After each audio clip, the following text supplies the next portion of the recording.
What's up guys? Shell Cordovan, one of the materials that's probably most talked about. I won't say controversial, but most discussed as far as like, is it worth it? Is it as robust as people claim?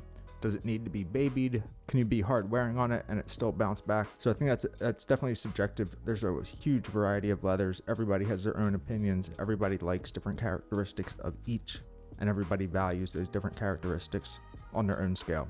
Completely normal, completely acceptable. For me, Shell Cordovan is one of my favorite, if not my favorite leathers. I just enjoy wearing Shell Cordovan, and I've learned over the years I don't need to baby it, and I don't. That doesn't necessarily mean that everybody else has to follow that, but I want to at least kind of walk you through, like, if you care for the shell properly, you can wear it whenever you want, and it'll be perfectly okay.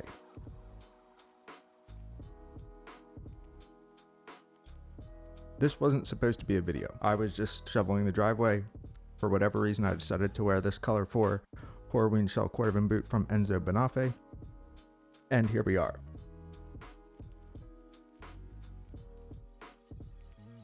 So after I wore it, I was like, let's just go grab the camera.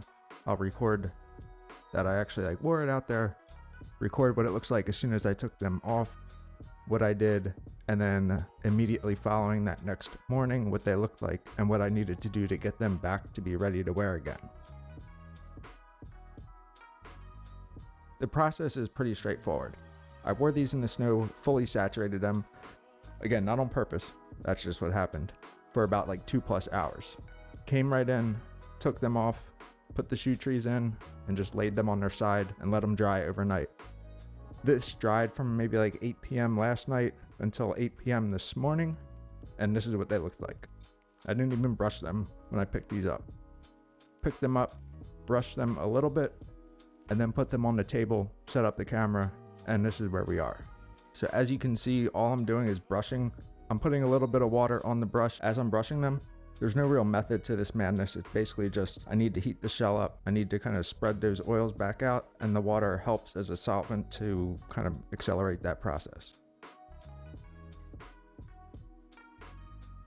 As you can see, the product that was already on this shell combined with the natural oils, waxes, and fats that are tanned into the shell kind of came right back to life as soon as I started brushing, adding a little bit of water, and just continuing to follow that process. There's really not much to it.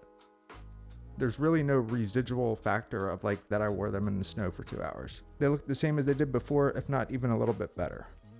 So what does this all mean? It doesn't mean that I'm advocating for you to go do this. I'm just saying that if you want to, if you choose to, or if you accidentally catch yourself in a rainstorm, it's not the end of the world for your Shell Cordovan boots or shoes. They will come right back to life, and it's a lot simpler than you may think. Hopefully this was helpful. Pretty simple. This is probably the most basic Shell Cordovan guide that there could be. All it is let them dry, brush them, add a little bit of water, brush them more, and you're done. Let me know if you have questions. Hopefully this will help somebody. Hopefully the rest just found this entertaining. And if you did, subscribe, turn on your notifications, and we'll see you next time. Thanks.